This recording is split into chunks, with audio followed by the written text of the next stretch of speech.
بسم الله الرحمن الرحیم سڵاو و ڕەحمەتی خوای گەورەتان لەبێ خۆشەویستان خۆشحاڵین کە لە خزمەتتانین لە بەرنامەی ڕۆشنایی لە ئەڵقەی سیەم لە خزمەتی جەنابی مامۆستا عەلی باپیرزانە و بیدمەت جەنابی مامۆستا یاخوا بەخێر بێی. زۆر سپاس مامۆستا محەممەد ئێوەش بەخێر بێن خۆت و هاوکارانت سەلامت بێ. مامۆستا گیان تەوەرەمان بریتە لە ئاشتەوایی و پێکهێنانی خەڵک لەسەر ئەم ڕێگایی کە دەمانبەر بەرەو موسڵمانیەتی ڕاست و ساغ. جا بە بزانین مەبەستت لە نێوەڕۆکی ئاشتەوایی و پێکهێنانی خەڵک چییە؟ چۆن باسی دەکەین؟ الحمد لله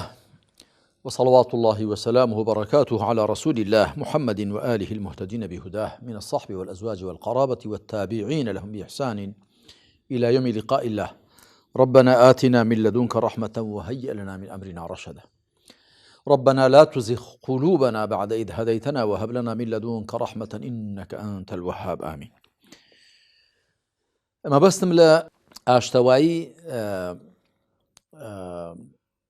هەر ئەو معناکردنی ئەو وشە قورئانیە کە خوا دەفەرمێ والصلح خەیر. صلح واتە ئاشتەوایی. خوا دەفەرمێ ئاشتەوایی پێکهاتن چاکترە. ئەلبەتە ئەو ڕەوتەی کە ئەم وشەی تێدا هاتووە لە سوورەتی ئەنیساء لە باسی ژنومێردا کە چۆن پێکەوە مامەڵە دەکەن لەوێدا خوای پەروەردگار دەفەرمێ سڵح و پێکهاتن و ئاشتەوایی باشترە لە شەڕ و ئاژا و کێشە. لە ئیسلامدا کۆمەلگای موسڵمان یا کۆمەلگایە کە ئیسلام سەرپەرشتی دەکات و با هەمووشی تاکتاکیان موسڵمان نەبن. چکۆ یەکەمین کۆمەلگای ئیسلامی یەکەمین کۆمەلگاکە ئیسلام سەرپەرشتی کرد کۆمەلگاکەی مەدینە بوو. ئەڵبەتە مەدینە و دوایی دەوروبەری مەدینە کە ئەو کۆمەلگایەکی پلۆڕال بوو بە زاراوی ئەمڕۆ واتە متعەدید بوو. لە موسڵمان و ناموسڵمانان پێکات بوو. موسڵمانان کۆچکەران و پشتیوانان بوون. کۆچکەران چەند تیرەیەک بوون، پشتیوانانیش دوو تیرەی سەرەکی بوون ئەوس و خەزرەج. ناموسڵمانانیش لەسەرێکەوە جوولەکە بوون، جوولەکەکانیش سێ تیرە بوون، بەنو قەینوقاع و بەنو نەضیر و بەنو قوڕەیضا و هەروە هەندێک لە نەسڕانیەکان بوون و هەندێک لە بتپەرستەکانیش بوون و ژمارەیەکیش وردە وردە تەوان کە ئیسلام زیاتر دەسەڵاتی پەیدا کرد لە شارەکەدا حاڵەتی نیفاقیان بەخۆیانەوە گرت. حاڵەتی نیفاق واتە بەڕواڵەت خۆیان بە موسڵمان پیشان دەدا بەڵام دڵی خۆیاندا بێ بڕوا بوون. کەواتە کۆمەلگاکە بخۆی کۆمەلگایەکی فرەپێکاتە بوو. کۆمەلگایەکی ئاوا چۆن دەتوان پێکەوە بژین؟ بە تەکید دەبێ بگەڕن بۆ لێک تێگەیشتن، بگەڕێن بۆ پێکهاتن، بگەڕێن بۆ کارکردنە سەر خاڵە هاوبەشەکان. جا ئیسلام ئاوا تەماشای کۆمەلگا دەکا کە ئەو کۆمەلگایە جا چێ وەکو گوتم خەڵکە موسڵمانەکە چ ناموسڵمانەکە دەبێ بگەڕێن بۆ خاڵی لێک تێگەیشتن. خوای پەروەردگار لە سوورەتی ئالی عیمراندا بە پێغمبەری خاتم صلی الله عليه وآله وسلم دەفەرمێ قل يا أهل الكتاب تعالوا إلى كلمة سواء بيننا وبينكم ألا نعبد إلا الله ولا نشرك به شيئا ولا يتخذ بعضنا بعضا أربابا من دون الله فإن تولوا فقولوا اشهدوا بأننا مسلمون. دەفەرمێ بڵێ ئەی خاوەن کتێبەکان وەرن بۆ وشەیەک کە هەمومان تێدا یەکسانین، بۆ هەمان وەکو یەکە. چییە؟ کە جگە لە خوا نەپەرستین و هیچ شتێک نەکەینە هاوبەشی خوا، هەندێکمان لە زیاتی خوا نەکەینە گەورە و سەرۆک و پەروەردگار و مشورخۆری خۆمان. فإن تولوا ئەگە ڕازی نەبوون بەوە پشتیان هەڵکرد فقولوا اشهدوا بأننا مسلمون، پێیان بڵن شایەدی بدەن ئێمە موسڵمانین، ملکەچین بۆ خوا. مەبەستمەوەیە ئەوە تێڕوانینی ئیسلامە بۆ کۆمەلگا کە دێ بە دوای خاڵە هاوبەشەکاندا بگەڕێ نەک بە دوای خاڵە جیاوازەکاندا و دەبێ خەڵک جیاوازەکانی دی تەحملکەن. ئەوە لایەک. لە لایەکی دی کاتێک کە ناکۆچی و دووبەرەچی و ناتەبایی پەیدا دەبێ ئیسلام جێڕانەوەی کۆمەلگا بۆ حاڵەتی تەبایی و بۆ حاڵەتی ئاشتی و بۆ حاڵەتی پێکۆ گونجاوی بە شتێکی زۆر گەورە دەزانێت. ئەگەر تەماشای أو آية مباركة سورة النساء بكين كخواد فرمي لا خير في كثير من نجواهم إلا من أمر بصدقة أو معروف أو إصلاح بين الناس ومن يفعل ذلك ابتغاء مرضات الله فسوف نؤتيه أجرا عظيما. خواد فرمي خير لا شاكو خير وبرجوندي لا قسي شبو پنهانيان دا نییە لە زۆر لە قسەی شپۆ پەنهانیاندا نییە خێری تێدا نییە ئللا دوایی قسەی شپۆ پەنهانی کەسانێک هەڵداوێرە ژیان دەکاتەوە کە ئەوان خێری تێدایە ئللا من ئەمەڕ بصدقة أو معروف أو إصلاح بين الناس مەگەر کەسێ بۆیە شپە بکە بۆی بە پەنهانی قسە بکە جاری وا ناگونجێ بە ئاشکرا بێ بۆی کە خێرێک بکرێ ئەو معروفین یاخود شتێکی پەسەند بچەسپێندرێ ئەو ئیسلاح بین الناس یاخود پێکهاتن و ئاشتەوایی لە نێوانی خەڵکدا بکرێ ئەگەر شپە و قسەی پەنهان بۆ ئەوە بێ بۆ بۆی چێلەوسێ مەبەستە بێ ئەوە خێری تێدایە هەر کەسێکی ئەوە بکە فەسەوفە نؤتیه ئەجڕا عەظیما بە دڵنیایی ئێمە پاداشتێکی مەزنی دەدەینەوە کەواتە لە ئیسلامدا پێکهێنانی خەڵک و تەبایی بەرقەرارکردن لە نێوانیاندا و چارەسەرکردنی ناکۆچیەکانیان زۆر بە شتێکی گەورە دانراوە بەڵکو پێغەمبەری خاتەم صلی الله عليه و آله وسلم لە فەرمایشتێدا کە بوخاری و موسلیم هێناویانە دەفەرمێ کەسێک کە سڵح و پێکاتن لە نێوانی خەڵکدا دەکا ئەگەر درۆژ بکە بە درۆزن لە قەڵەم نادرێت ليس الكذاب الذي يصلح بين الناس ئەوە بە درۆزن لە قەڵەم نادرێت با بە درۆژ بێت یعنی دەزانێت دوو تایفە دوو قەوم دوو خەڵک دوو گەڕک دوو دێ یاخود دوو کەس دوو بنەماڵە پێکۆ ناکۆچیان هەیە بەڵام ئەگە بچێ بۆ لای ئەوان هەندێک قسە بکا بڵێ کاکەوە ئێوەکو وا تەماشایوان دەکەن ئەوەوانی بەو شێوەیەن ئەگە هەندێک ناڕاستیش لە قسەکانی داهەبێ بەڵام بەباری خێر و مەسلحەتدا واش نەبێت ئەوانی بزاننەوە درێ ڕای پێ نەکەن هەروەها بچێ بۆ لای ئەوانی دیکەش و ئەوە لێکیان نزیک خاتەوە ئەگەر قسەی درۆشی تێدا بێ بەڵام بە درۆزن لە قەڵەم نادرێ بۆ چونکە مەبەستی پێ چاکە بووە جا مەبەستەوە کە درۆشتێکی زۆر گەورەیە لە ئیسلامدا گوناحێکی گەورەیە بەڵام لە پێناوی پێکهێنان و ئاشتەوایی بەرقەرارکردنی خەڵکدا چاوپۆشی لێکراوە کەواتە ئاشتەوایی ئەوەندە مەزنە پێکهێنانی خەڵک کە هەندێک شتی یاساغیش هەیە لە ئایندا بۆی ڕوا دەکرێت کە مادام بەوە نەبێ پێی نەگەن ئەگە ناخۆگەری سامزانێ چپە چپ و مەسەلەن ئەوەش کە یاساغە ئەوەش بەڵێ لە شوێنی خۆیدا ڕێگە پێدرا بەڵێ هەر خوای تەعالا دەفەرمێ یا ئەیها الذین ئامنوا لا تتناجوا پێکەوە سرکە مەکەن فسکە فسک مەکەن قسەی چپە مەکەن لە سوورەتی مجادیلەدا بەڵام لێ لە سوورەتی نیسادا دەفەرمێ لا خێڕە فی کەثیر من نەجواهم زۆر لە فسکە فسک و قسەی پەنهان و چپەی ئەوان خێری تێدا نیە مەگەر کەسێک بۆ ئیچێ لەو سێ مەبەستانە باشە کورتی دەکەمەوە لەسەر مەسەرەن بووناسی و سروشتی مرۆڤ ئایا سروشتی مرۆڤ وها هەڵکەوتووە کە بەلای ئاشتەوایی و سڵحدا بێ یاخود بەلای لێکترازان و دوورکەوتنەوە لە یەکتری بێ لە ڕاستیدا هەردوو هێزەکان لە مرۆڤدا هەن وەگەر تەماشا بکەین تەماشای ژیانی بەشەر بکەین هەردوو هێزەکان هەن واتە هەم شەڕخوازی هەم خێرخوازی بەڵام کاتێک کە خەڵک بەخواوە پەیوەست دەبێ و ئیمان لە عەقڵ و دڵیاندا جێگیر دەبێ گومانی تێدانی زیاتر لای خێر و سڵح و سەلاح و تەبایی و ئاشتەوایی دەگرن هیچ گومانی تێدا نییە هەر بۆیە دەڵێ لە ماوەی 2 ساڵ ئەوەندە مانجی حکمڕانی ئەوبەکردا خوالی ڕازی بێ عومەری کردبوو بە قاضی دادوەرد دەڵێ ڕۆژێ دەچێت بۆ لای ئەوبەکر دەڵێت ئەی خەلیفەی پێغەمبەر صلی الله علیه وسلم من بێ ئیشم هیچ کەس نایە بۆ لام هیچ کەس کێشەی نییە کێشەیەک شتێکم نایانەلا و زانایان زۆر جوان دەڵێن زانانی کۆمەڵناس و ئەوانە دەڵێن لە هەر شوێنێکت بینی لە هەر وڵاتێک دادگایەکان زۆر بوون نیشانەی پرسیار بخەسەرەوە کۆمەڵگایە مادام دادگا زۆر بن دیارە کێشە زۆرن لە هەر شوێنێک خەستەخانە زۆر بوون نیشانەی پرسیاری بخەسەر لە ڕووی تەندروستیەوە معناوە دیارە نەخۆش زۆرن نەخۆشی زۆرە وێ لێ گیانەکەم کۆمەلگای ساغ ئەو کۆمەلگایە کە ئاگای لێبێ خەڵک نەخۆش نەبێت هێندە پێویستی بە دکتۆر و بە پزیشک و بە خەستەخانە ناکە هێندە پێویستی بە دا و دەرمان ناکە و کۆمەلگای ساغە و کۆمەلگایە کە هەوڵدان نیەڵی خەڵک کێشەی هەبێت دووبارەکی هەبێت زاڵم و مەزڵوم لە کۆمەلگادا هەبن ئەو کاتە زۆر پێویستی بە دادگا و بە حەل و فەسڵی کێشە مشتومڕەکانی نێوان خەڵک ناکە ئەوانە کۆمەلگای ساغ و سەلیمن ئەگەنا لە سروشتی مرۆڤدا مادەم خوا وا دەفەرمێ ونفس وما سواها فألهمها فجورها وتقواها قد أفلح من زكاها وقد خاب من دساها سوێن بە نەفسی مرۆڤ و بەوەی کە ڕێکی خستووە هەڵی خستووە تاوانکاری و پارێزکاری فێر کردووە واتە توانای داوەتێ هەم تاوانکار بێ و هەم پارێزکار بێ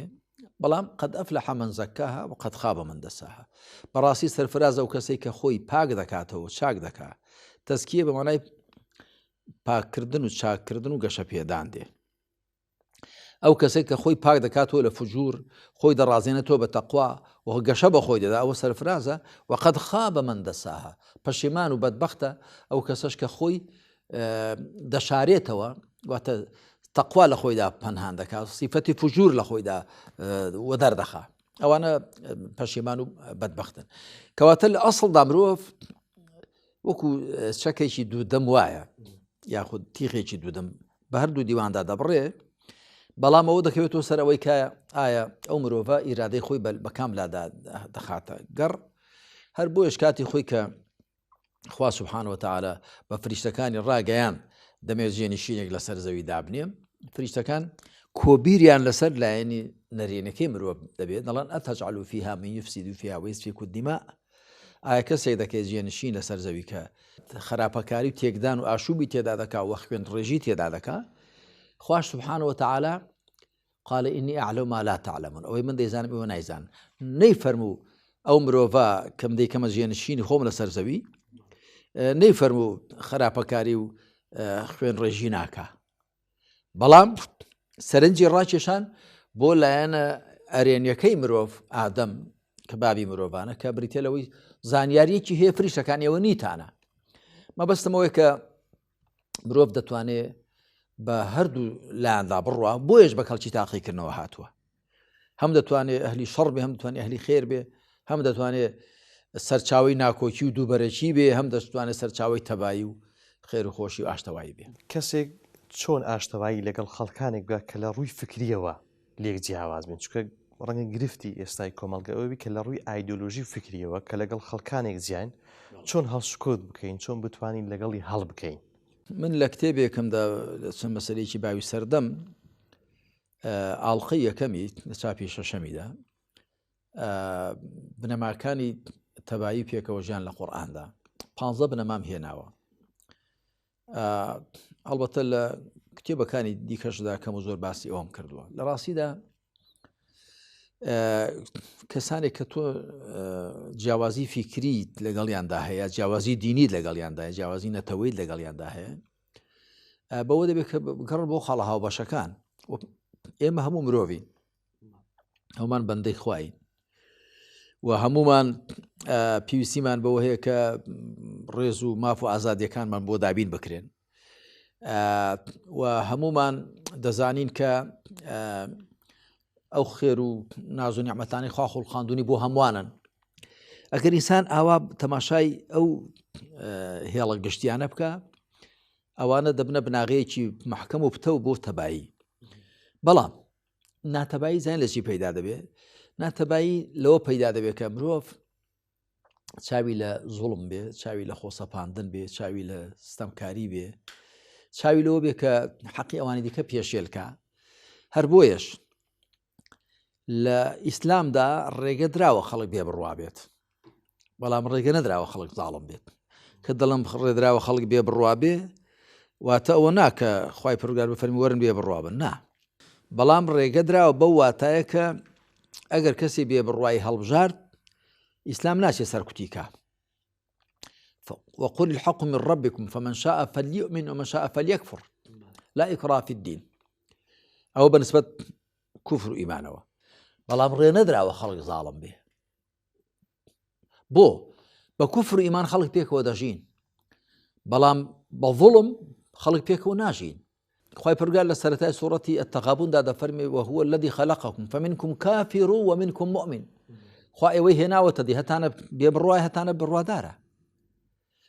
کەواتە خی پرگار توانای ئەوەی داوە بە مرۆڤ بێ بڕوا بێت وە لە شریعەتەکەشیدا بواری داوە بۆ ئەگەر بواری نەدابایە ئەو کاتە ئیکراه و تۆبزیکردن و زۆری ناچارکردن پەیدا دەبوو و ئەو کاتە مرۆڤ نەی دەتوانی بڵێ وەڵام منەوە لە تاقیکردنەوەکەمدا ئازادم بەڵام بۆ ڕێ لە زۆڵم گیراوە چونکە ڤڵم دەبێتە هۆی تێکدانی کۆمەلگا شیرازی کۆمەلگادا پشڕێت ئەگە تەماشای قورئان بکەین لە چەند شوێنان خوای پەروەردگار هەواڵی داوە کە بەهۆی ڤڵم و کۆمەلگا تێک دەچێت بۆ وێنە وكم قصمنا من قرية كانت ظالمة وأنشأنا بعدها قوما آخرين سورة أنبياء ده فرم پشتی زۆر ئاوەدانیانمان شکاندووە زۆر وڵاتان کە خەڵکەکە هێستەمکار بوون هەروەها أهلكناهم لما ظلموا وجعلنا لمهلكهم موعدا لسورة كهف ده كاتي ستميان كرد فوتان دمانا ديسان لسورة قصص ده وما كنا مهلك القرى إلا وأهلها ظالمون إما فوتينري ئاوەدانی وڵاتەکان نابین ئەگەر خەڵکەکەیان ستەمکار نەبن فبظلم من الذين هادوا يعني بەهۆی زوڵمەوە هەمیشە کۆمەلگاکان تێک دەچن دەفەوتێن سەریان بە فەتارەت دەچێت و دیاریشە ئەوە هەبوو وڵاتانی ڕۆژئاوا وڵاتانی ڕۆژهەڵات ئەهلی کوفرن بە زۆری بەڵام وڵاتەکانیان بەردەوامن هی خۆشمانتان بینی وڵاتانی مسلمان نشین چۆن کاول دەبن کە حکمی عسکەری حکمی بنەماڵی حکمی میراتی حکمی خۆسەپاندن بەسەریاندا حاکمە هەرەوەندە دەزانی وەکویشێ لە زانایان گوتبووی کاکە لە ئەمریکا و لە فەڕەنسا و لە بەریتانیا سەرۆکی پێش و سەرۆکی پێشووتر سەرۆکی پێش و پێشووتریش هەیە بەڵام لە وڵاتی لە وڵاتانەی ئێمەدا کار سەرۆکە کابرا قەدافی 42 ساڵ حکمڕان بوو سەرۆک بوو هەتا لە بینیان برد وەنەبوو هەروەها زین العابدین بنی علی 30 ساڵ حسنی مبارک 30 ساڵ علی عەبدوڵڵا ساڵح دەوری 30 ساڵ تەماشا ئاوە مەسەن ئەوانی سعودیە ئەوانی دیکە ئەوانی وەی سووریا کوڕ باب دەڕوا کول لە جێیەتی کوڕ دەڕوا هەر یەکسەر نەوەکەی بۆ خۆ حازر کردووە لەم هەرێمەی خۆشماندان دێ خەڵگاوە لە بیر و خولیای ئەوەدان واشیان لێ کردووە تا ڕادێک ئەوە زوڵمە ڤڵم هەمیشە تەمەنی کورتە و بەڵێ کابرا دەتوانێت خۆ تۆ گۆڕانکاری لە ژیانی میلەتاندا تۆ نابێ وەکو تەمەنی تاکەکان تەماشایەکەی ئومەویەکان چەند توانیان بەردەوام بن حکمی میراتی و بنەماڵەیی کە لە معاویە و یەزیدی کوڕیەوە دامەزرا چەند توانی بەردەوام بێ 92 ساڵ گوێ لێ گیانەکەم لە چلی کۆچی لە پێش ئەوەوە لەو کاتۆ کە عەلی کوڕی ئەبی تاڵیب خوا لێی ڕازی بێ شەهید کرا لەلایەنی خەواریجەوە لەو کاتۆ معاویە بەڕەسمی بوو بە ئەوە 20 ساڵی دەوام کرد لە ساڵی 92 کۆچی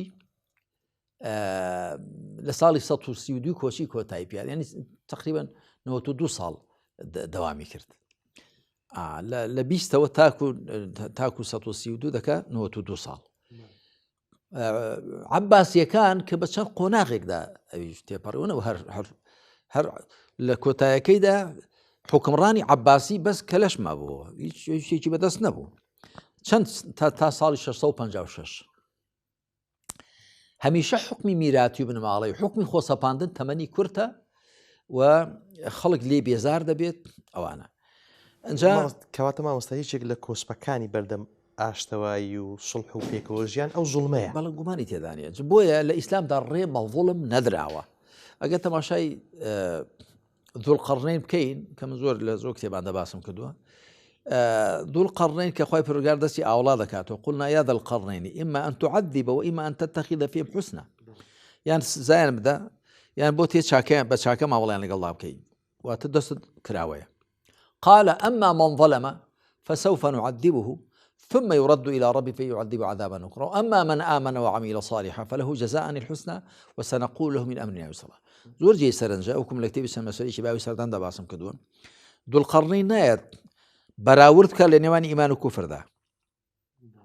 دەڵێ ئەمما من ظلمە دوای خوا دەفەرمی دەستت ئاوەڵایە سزایان دەدەی یاخۆ چاکیان لەگەڵدا دەکەیت حکمڕان بەبێ دەست ئاوەڵەی حکمڕانی بۆ ناکرێ بەڵام دیارە دەبێت لە شوێنی خۆیدا خەڵک سزا بدا و لە شوێنی خۆیدا چاکە لەگەڵ خەڵک ئەو دەڵێت چی ئەمما من ظلم هەر کەسێ ستەمی کرد بێت فسوف نعذبه بەتاکید ئێمە سزای دەدەین ثم يرد إلى ربي فيعذب عذابا نكرا دوای دەگەڕێت و بەلای پەروەردگاری سزایەکی زۆر نەزاندراوی دەدا واتە سزایە کە کەس نازانێت چۆنێ زۆر خراپ وأما من آمن وعمل صالحا بەڵام کەسی ئیمانی هێنابی کردەوەی باشی کرد بێ فله جزاء الحسنى وسنقول له من أمرنا يسرا پاداشتی هەرە باشی هەیە لای خوا ئێمەش قسەی باشی لەگەڵ دەکەین واتە دەستخۆشی و ئافرین لێ دەکەین کەواتە لە ئیسلامدا ڕێگەدراوە خەڵک بێ بڕوا بێ بۆیە نەیگوتووە ئەمما من کەفەڕە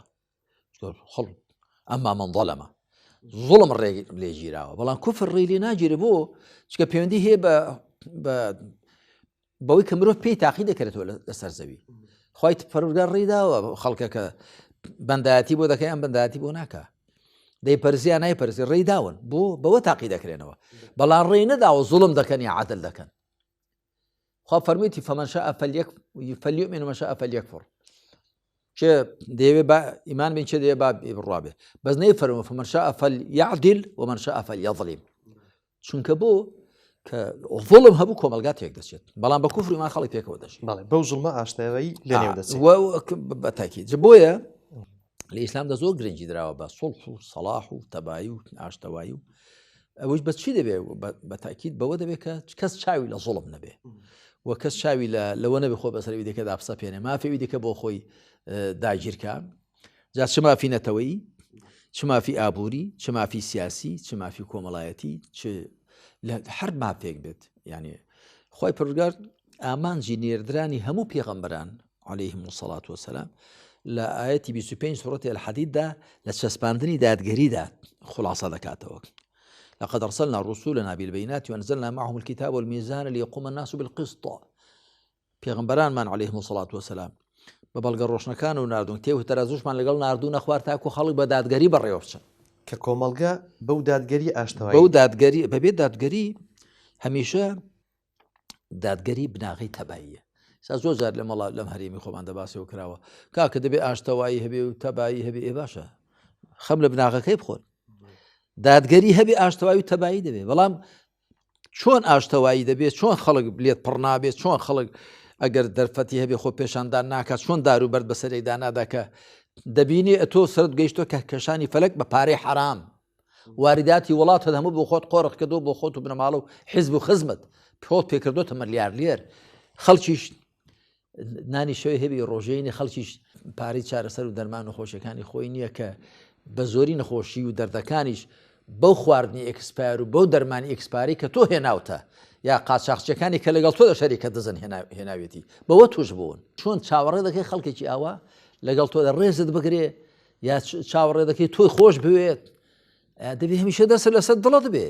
کەی خەڵک لێت ڕادەپەڕێ وەکو لە وڵاتان بینیمان بۆیە دادگەری بناغی تەبایی ئاشتەوایی وە لە ئیسلامدا وەکو گوتم زۆر باسی ئاشتەوایی و سوڵح و سەلاحەت کراوە بەڵام دەبێت تۆ هەمیشە پارێز لە چارەسەر ئاسانترە زۆر ئەتۆ لە زیاتیەوەی کە خەڵک کێشە و ئاشوبی هەبێت ئێستا خۆت زۆر کێشە کۆوەڵاتیان هەروە دەکەی کوڕبابی دەکوژێ باب کوڕی دەکوژێ دراوتر دەستی دەکوژێ برابرا دەکوژێ ژن مێردی دەکوژێ مێرژنی دەکوژێ وانە یا خەڵک لەسەرۆی تۆپە بەفرێکی مەسارەکەی کەوتوت کاتی خۆی لە ساڵانی زوودا یا لە چوار قسەی کردوون تەماشا دەکەین کابرا دەکوژن ڕۆژنامە نووس دەکوژن ئەتۆ دەبێ بێنی لە پێشەوەی بیر لە چارەسەری کێشە کام بکەیەوە بیر کەوێ لێ ئەو کێشانە دروست نەبن کەس چاوی لەوە نەبێ کە لەسەر قسەیەک خەڵک بکوژێ لەسەر شتێکی بچووک دەستی بچێتە خوێنی خەڵکەوە دەستی بچێتە ناموسی خەڵکەوە ماڵی خەڵکەوە دەبێ ئەو کردەوانە کۆتایی پێ بهێندرێن ئەمە پارێزەکەیە ئەمە چارەسەرەوەی دوایەوە کە کێشە دەبێت جاوجا بچی ناو کێشەکەەوە دەی کاکەوەرە دەی باشە کاکە تۆ با کوڕەکەت ئەو کوڕی نەکوش باە با تۆ مەسەن ئەوەت نەکردبایە با تۆ ئەو تعداد نەکردبایە ئێستا زۆر ئاسانتر یعنی ئێستا کێشەکەت نەدەبوو بۆیە خوا سبحانه وتعالى لە سوورەتی البقرەدا دەفەرمێ ولكم في القصاص حياة يا أولي الألباب لعلكم تتقون لە تۆڵەدا ژیان هەیە بۆ ئێوە خاوەن عەقڵین بەڵکو خۆ بپارێزن تۆڵە یعنی چی؟ یعنی ئەگەر کەسێ بزانێ دەکوژرێتەوە دەسی ناچێتە خوێنی خەڵک دڵ دەکوێتم کوژنەوەس پێی خۆشی پارێزراو دەبێ ئەوەی کە دەشی کوژێ ئەویش پارێزراو دەبێت. جەنابی مامۆستا ئەمە باست کرد کە ئەوە گەورەی و گرنگی سڵح و پێکەنانەوەی خەڵکە بە بەڵگە شەرعیەکان. اینجا بە مەسەرەن بین باسی ئەوە بکەین دەسەڵات کاریگەری چیە لەسەر ئەوەی کە خەڵک بە سڵح و ئاشتەوایی بژێ لە بەرامبەردا بە شێوەیە کە ناتەبایی و ناکۆچی هەبێ بە تایبەت لە هەندێک تێ بۆ نمونە ئەوەی واقعی دژواری ئومەت هۆکار و چارەسەر بۆ نمونە هەژاری بەشێکە لەوەی کە ئەو ئاشتەوایی و سڵحە نەمێنێ لە نێوان خەڵکدا. قسە لەسەر ئەمە ئەگەر حکومڕان دڵسۆز بێ بۆ خەڵک ئێوە دڵسۆز بێ بۆ خەڵک ها کوردەواری خۆمان دەڵێن حکوومەت بابی میلەتە. ئەگەر فعلا حکومڕان وابێ ئەو کەسێک کە دەسەڵاتی هەیە دەسەڵاتی سیاسی هەیە دەسەڵاتی ئابووری هەیە دەسەڵاتی پەیوەندیەکانی هەیە دەسەڵاتی عسکەری هەیە دەسەڵاتی ئەمنی هەیە ینی بەوانە دەگوترێ حکومڕان ئەکە کەسێک دڵسۆز بێت بەر لەوەی بیر کاتۆ لەوەی خەڵک گرفتی هەبێ ئەو چارەسەریکە دەی بیر کاتۆلەی خەڵک گرفتی پەیدانەوێت. پێغمبەری خاتەم صلى الله عليه وسلم فەرموویەتی اللهم إني أعوذ بك من الفقر والكفر خواه پەنا دێنمە بەر تۆ لە هەژاری و لە بێبڕوایی. هەروەها پێغمبەر عليه الصلاة والسلام فەرموویت كاد الفقر أن يكون كفرا هەژاری خەریکە ببێتە کوفر بێبڕوایی. جا قسەکەی جەنابەت ئەگەر حکومڕان بێوێ ڕێ بگرێ لە دروستبوونی کێشە و دووبەرەکی و ناکۆچی لەنێو کۆمەلگادا دەبێ ئەو شتانی ناکۆچی و ناتەبایی دروست دەکەن ئەوانە نەهێڵێ کە بریتێ لە ستەمی سیاسی ئێستا خۆتە ئێستاش لەگەڵدا بێ ینی ئەمن هەرچەندە پێم خۆشەوە فراوانتر قسە بکە بەڵام خۆ ئێمە لێرەین لە دەڤەری زەرد جگە لە کەسێک کە سەر بە حیزبی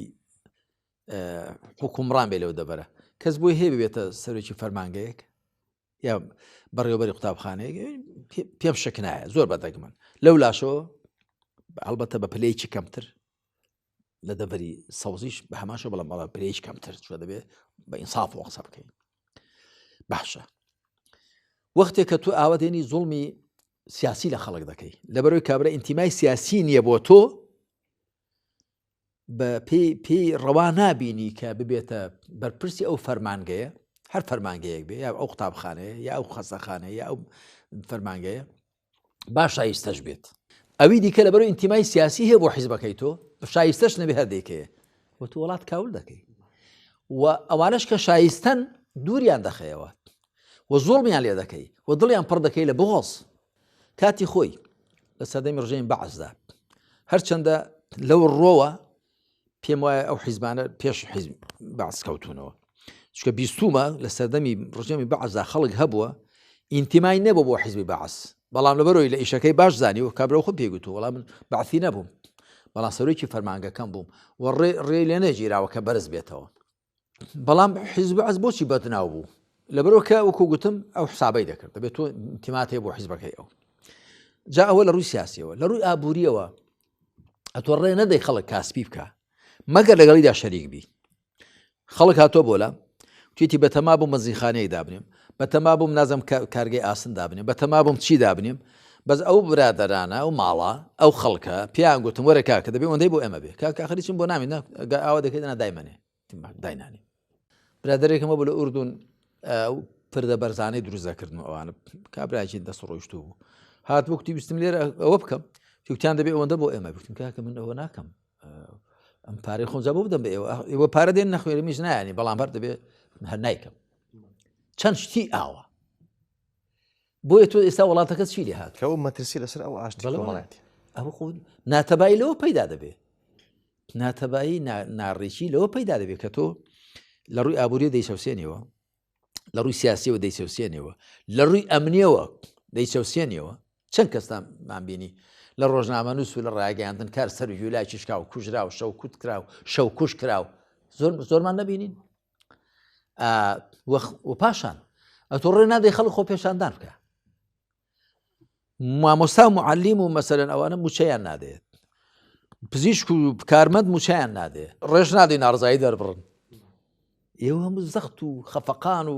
فشارە لە نێوێدا دوور دەی پێشبینی بکە کاتێ بتەقێتەوە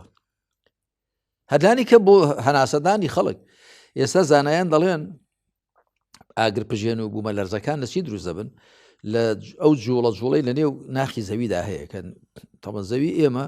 بەس توێکەڵەکەی سەرێ ساردە ئەگەر نان عینی کرۆکەکەی هەمووی ئاگر و ئاسنی تواوەیە ئەمجا جارجار لە ڕێ ئەو ئاگرپژێن و بوومە لەرزانەوە زەوی هەناسەیەک دەدا ئەو گەرمایی لە ناخیدا دێتە دەرێت شوی ئاگرپژێنەکان بە تایبەتی کە لەبەرەوەی کە سێل چوار لەسەر پێنجی زەوی دەریایە بە زۆر لە دەریاکاندا دروست دەبن کە جاری وهەیە ئەوەندە ئاگر و ئاسن دێتە دەرێ لەو دەریا قوڵەدا دەبێتە چیا مەبەستم کە تۆ دەرفەت نەدەی بە خەڵک تۆ ڕێی و ناڕزایی خۆشی دەربڕێ جارجار هەر پەنگ دەخواتەوە کاتی دێتە تەقێتەوە منجەڵی هەڵم پەست ئەنجا بەر لەوەی بیر بکەینەوە لەوەی چۆن چارەسەری گرفتەکانی خەڵەکەین دەبێت بیر بکەین لەوەی چۆن خەڵک گرفتی نەبێ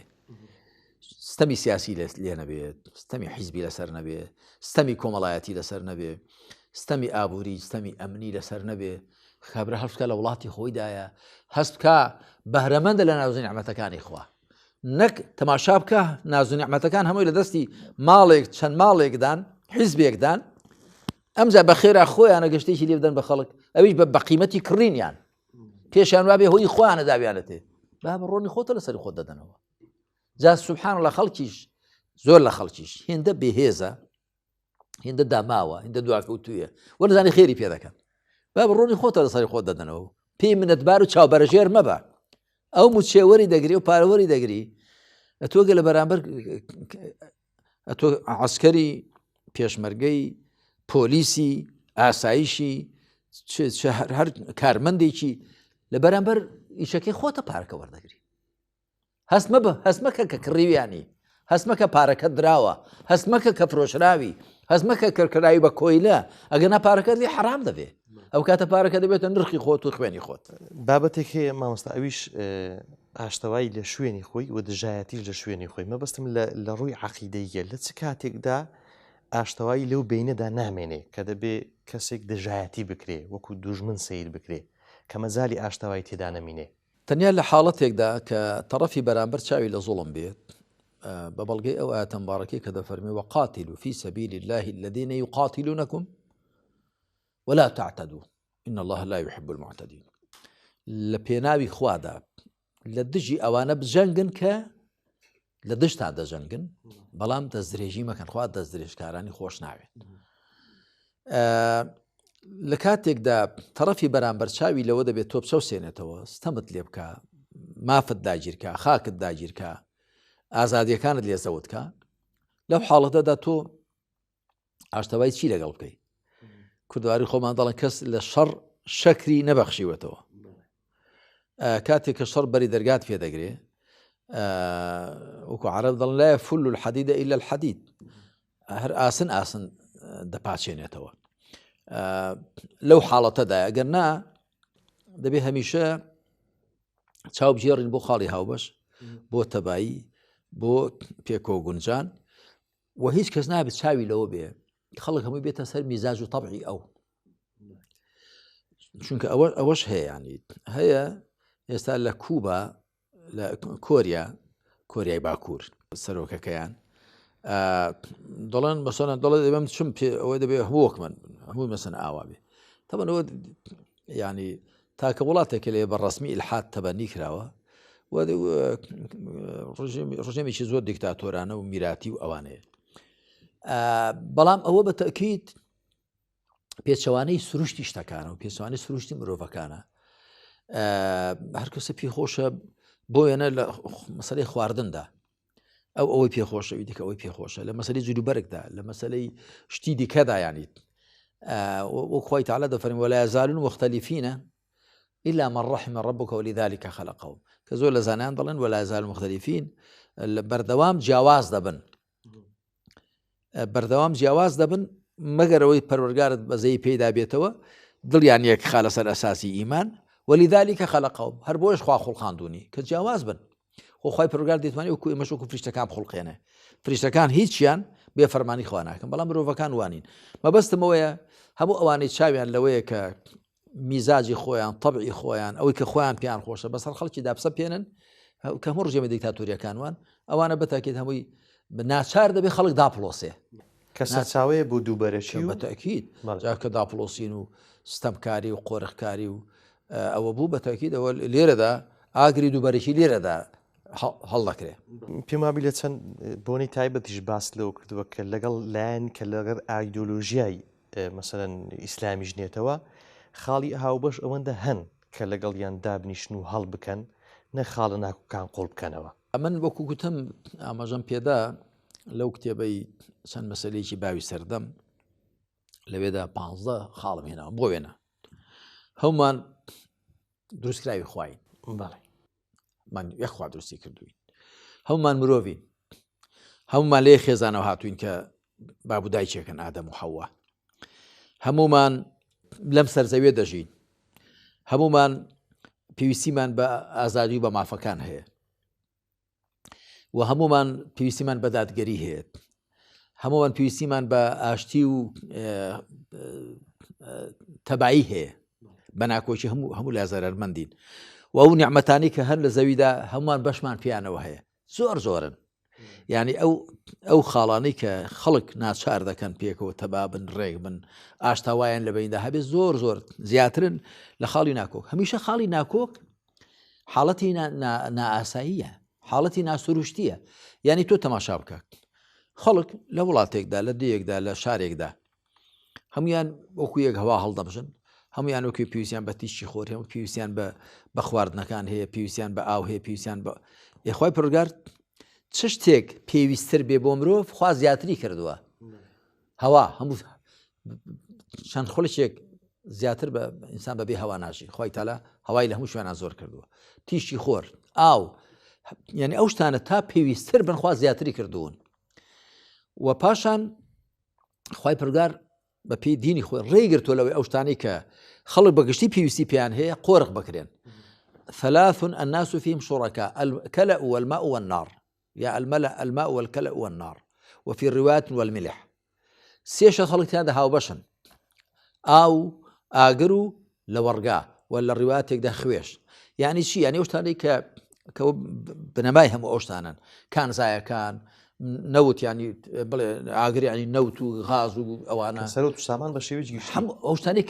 أو خلق بقشتي بي سي بيان هذا بهاو باش بن نابێ کەس قۆرخیان کە وەکو لە وڵاتی خۆماندا دوو حیزب نەوتەکە بەهی خۆیان بزان غازەکە بەهی خۆیان بزان بیفرۆشتن دوای پارەکەی لە بین خۆیان دابشکن نابێ ئەوە نابێ حکومەت هەبێ بودجەی نەبێ نەزانین داخواست چیە بچۆنە خەڵکت هەبێ کارمەندی بکە مامۆستایەتی بکات چی بکە بەڵام موچەی نەبێ پزیشێک بێ موچەی نەبێ چۆن شتیوا دەبێ ئەی بۆ تۆ بلیار لێریت ئاخر ئەو ملیارانەی تۆی وای کردو کە خەڵک موچەی نەبێ ئەگەر تۆ ئەم وڵاتە دوا ئیدارە دابوایە دادگەری تێدا شەسپاند باە ئەگەر ئەو وڵاتە دوای ئیدارەدا باە کارگە و مەعامیلی خۆمانمان هەبایە بەرهەمی خۆماڵیمان هەبوایە ئێستا ئێمە هەر خانووی بەرزبەرز و شوقی بەرزبەرزمان نەدەبوون کە پارەکەی زووتر خوراوە وەرگیراوە لەلایەن هێندە دەوڵەمەند و لە هێندە بەرپرسی گەندەڵەوە بەڵام یەک کارگە و مەعمەلت نییە تۆ ئەو هەموو گەنج و لاو خوێندەوارە دەردەچێت لەوە شوێنێکی نلێدا بمەزرێت کارێک نییە بیکە هەمووی سەری خۆڵ دەگرێت دەڕوا ئەمە لە ئەنجامی ئەوەدا ناتەبایی پەیدا دەبێت لە ئەنجامی ئەوەدا ناکۆچی پەیدا دەبێت کە تۆ وڵاتەکە بەم شێوە سەقەتە ئیدارە دەدەی و دوایش حکوومەتی نێوەندی ئاوا لێت بێمنەت دەبێت دەکەوێتە سەر پشتێ پەرلەمانت لێ تەعتیل دەکات ناڵێنەوت بفرۆشی ناڵێ چی بکەی وشتی کەشان بەدەستەوە هەیە بۆ تۆ بیانوت بەدەستەوە داوە مناڵم ئەو زۆر لاوێژی زەریفن حکومڕانیشی عەش خەلەل و کەموکوڕی زۆرە بەڵام تۆ پێشتر بیانوت بەدەستەوە داوە وات لێ کردووە کە لێت بێشەرم بێ و لە نەخۆدا ئەو ناتەبایی نێو خۆت و ئەو هەر حیزبە بۆ خۆی دەچێت لەگەڵ بەغدا لەگەڵ لایەنێک ڕێک دەکەوێت حساب بۆ خەڵکەکەی دیکە ناکا و کەس نامەی کەس ناخوێنێتەوە و هەر کەسە خۆی پێشتە کوا هەرێمە یعنی کوا تۆ حکوومەتی هەرێم و کوا قەوارە سیاسەکەت لەگەڵ تاران مامەڵە دەکەی مامەڵی حیزبی لەگەڵ تورکیا لەگەڵ ئەوروپا لەگەڵ بەغدا لەگەڵ ئەملا کوا مەبەستمەوەیە لە ئەنجامی ئەو ناڕێکی و شێوە ئیدارەدانە سەقەتەدا ئەو ناتەباییە دروست دەبێت و لە ئەنجامی ئەو ناتەباییەدا ئەو بێهێز و پێزێ دروست بێت کە تو ئێستا ئەم هەرێمەی ئێمە یعنی وەزئی زۆر خراپەوە ئەگەری ئەوەشی هەیە بەرەو خراپتریش پێ زۆر ژاریشمان هۆشداری پێداون دڵسۆزانە بەڵام بەداخەوە وەرنەگیراوە ئیدی خۆی پرگا سەرنجام ئاخر یەک خاڵی بچووکمانەوەستا ئەویش لە کتێبی مەوسوعی بیرکردنەوەی ئیسلامی لە نێوان وحی و واقعدا لە بابەتی گرنجدان بە کۆمەڵگا و سووربوون لەسەر دابینکردنی بەرژەوەندیەکان لەوێش هەم دیسان باسی سیفەتی جەمالی مسلمان کردووە کە ئەویش تەبایی و گونجاویە کە بۆی جەماوەری مسلمان تەبایی و گونجاوی یەکێکە لە سیفەتەکانی کە دەبێت بۆ شێوازە بێ ئەگەر قسە لەسەر ئەوە هەیە وڵا قسەی کورتم لەسەری هەیە کۆمەلگای مسلمان و خەڵکی مسلمان و دیندار دینەکەی لەسەری پێویست دەکات یەک دییان خۆش بوێ پێکەوە تەبابن پێکەوە ڕێک بن بۆ یەک دڵسۆز بن هەر ئەو فەرمایشتەی پێغەمبەر صلى الله عليه وآله وسلم بەسە بۆ ئەوە کە دەفەرمێ الدين النصيحة قلنا لمن قال لله ولكتابه ولرسوله ولأئمة المسلمين وعامتهم كلا صحيح مسلم داتوە پێغەمبەر صلى الله عليه وسلم فەرمی دینداری بریتێ لە دڵسۆزی بە تەنگەوە بوون بە خەمەوە بوون گوتمان بۆ چێ فەرمی بۆ خوا بۆ کتێبی خوا بۆ پێغەمبەری خوا بۆ بەرپرسانی مسلمانان و بۆ خەڵک بەگشتی دڵسۆزی و بە خەمەوە بوون و بە تەنگەوە بوون ئەمە بریتێ لە ڕایەڵ و تێوەدانی کۆمەلگای مسلمانان هەم پێ هەموو لا پێکەوە بۆ شێوەیە بن پاشان و فەرمایشتەی پێغەمبەر عليه الصلاة والسلام کە دەفەرمێ مثل المؤمنين في توادهم وتراحم تعاطفهم كجسد واحد إذا اشتكى منه عضو تداعى له سائر الجسد بالسهر والحمى لصحيح البخاري مسلم دات وێنەی بڕواداران لە یەکدی خۆشویستن و هاوسۆز بوون پێکەوە بەزەی پێکەوە داهاتنیان وەکو جەستەیەکوان ئەندامیشی نەخۆش بێ هەموو ئەندامەکانی کە بە شەو نخۆنی و بە تالی هاتن بەشداری دەکەن لی دەیژێڕنەوە کەواتە دەبێ هەست بە ئازاری یەکدی بکەین دەبێت بۆ یەک دڵسۆز بین یەکدیمان خۆش بوێ گومانی تێدا نیە بە ئەندازەیەوە کە ئیمان لە دڵی خەڵکدا دەبێ خۆشەویستی و دڵسۆزیان بۆ یەک دەبێت بە ئەندازەوە کە ئیمان کاڵ دەبێتەوە ئەو خۆشەویستی دڵسۆزیە کەم دەبێتەوە و خەڵکەکە دەبێت بە کائینێکی خۆپەرست و ئەنانی و مادەپەرست کە هەر کامیان تەنیا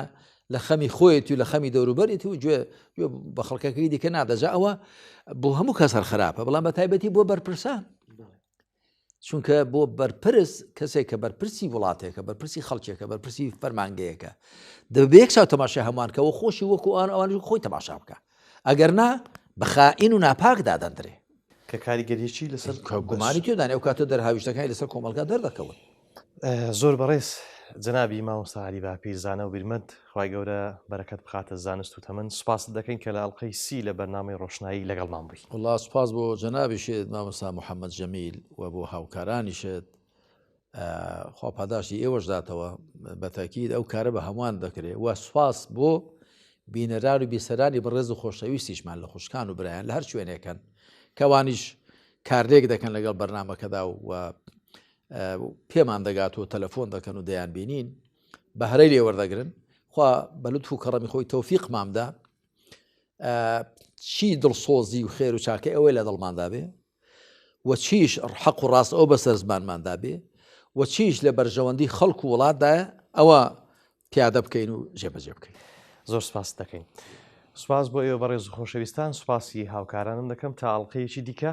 بەخوای گەورەتان دەسپێرم وەسەلام عەلەیکم وەڕەحمەتوڵڵاهی وەبەڕەکاتوه